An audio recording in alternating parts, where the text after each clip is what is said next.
Hey guys, my name is Alex. This is Tuesday morning. I'm about to go to work, but I wanted to do a quick intro for this week's video to talk about what an insanely packed week President's Day weekend was. I got a very long President's Day weekend. I got off Thursday, Friday, Saturday, Sunday, and Monday, which is really uncharacteristic for my daily life because, as I may have mentioned in the past, I work 7 days a week. Starting early last week, around Monday-ish, in the Monday region, I went to the Starbucks where I normally go every morning and I do some writing or I watch a movie or whatever. There were these two girls who were about my age and they were studying for the NCLEX, which is the nursing certification licensing. We got to talking and they mentioned that they were going to be there every day that week. I was like, well, I come here every day this week. I come here every day just naturally. And so it coincided, and not in like a romantic flirtatious way, that we ended up being there every morning at about the same time, and we would sit and work for several hours. And there were a couple of occasions where they wanted to leave early, but then they stayed because I was staying. There were a couple times when I wanted to leave early, but then I stayed because they were staying. It was a nice thing where we were like feeding off of each other's study-focused energy. I did a lot of writing and I did a lot of reading, but regrettably I didn't do any writing or reading having to do with the 1,000 movie project.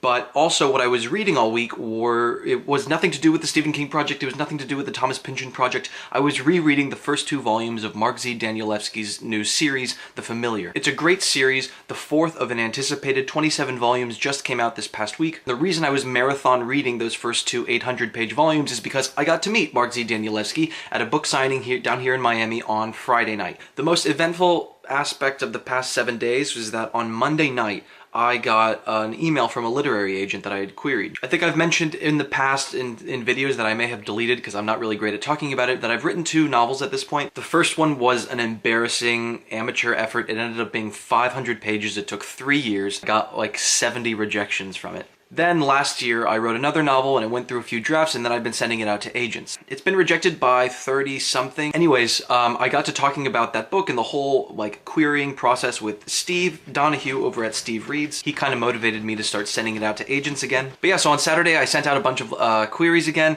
and on Wednesday, which is really quick turnover, a literary agent got in touch with me saying that she liked the sample that was contained in my query letter and she requested a partial. A partial manuscript request, depending on the agent, is usually about 30 or 50 pages. This agent requested 50. This has happened in the past. It happened with that first book. Someone read the first 10 pages and then she requested a 30-page partial. I sent the 30-page partial, and after those 30 pages she was like, yeah, never mind. I actually didn't get to finish that introduction because my battery died and then I had to run off to work.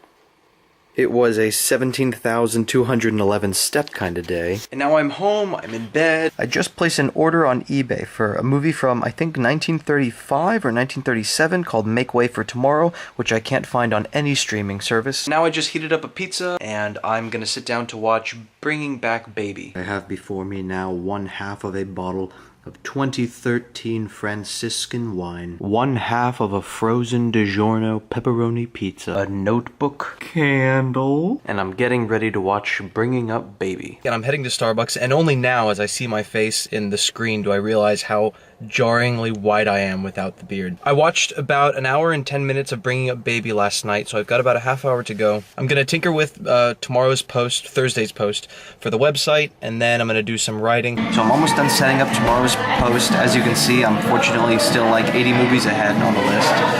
And I am editing what I guess will be Monday's post. It is 8:43. I've got 7,000 steps done.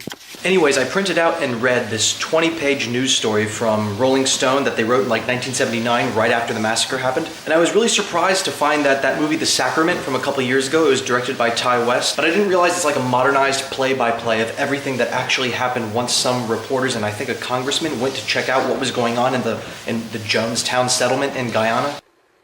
9:44, 11,922 steps.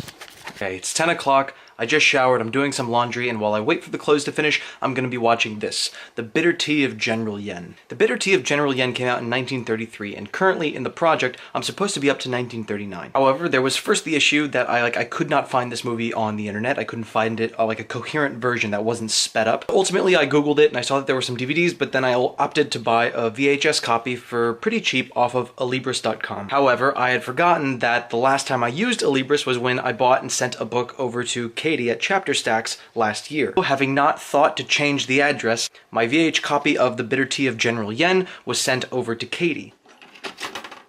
It's a little after midnight. I finished my laundry and I finished The Bitter Tea of General Yen. I liked it a lot. I'm glad I have the VHS because I can see myself watching it again. It's 8:15 or something, so I woke up at a okay hour. Looking forward to another full day of pretending that I'm not just twiddling my thumbs and waiting to hear back from that agent. Today I'm gonna get dressed, go to Starbucks, post the review for the essay for Phantom of the Opera from 1925, which I really hated. I know it's like super famous, but I just couldn't stand it. I guess I'll start watching a movie. I'm not sure which one yet. Alright, I just got back from work. It's been a really productive day. I did a lot of writing and a lot of actively not thinking about the agent who may or may not request a full manuscript on the basis of the 50-page partial that I sent her last week. I'm about to sit down and watch probably The Lady Vanishes from 1939, which is directed by Alfred Hitchcock. Also, there's something I wanted to bring up is that for some time during work today, because things were really slow in the lab, I spent some time looking at things you can do with spaghetti. To be completely honest, I just googled the words making spaghetti with whiskey. I came across some pretty accessible recipes and I was hoping maybe some of you guys could help me. If I find a really compelling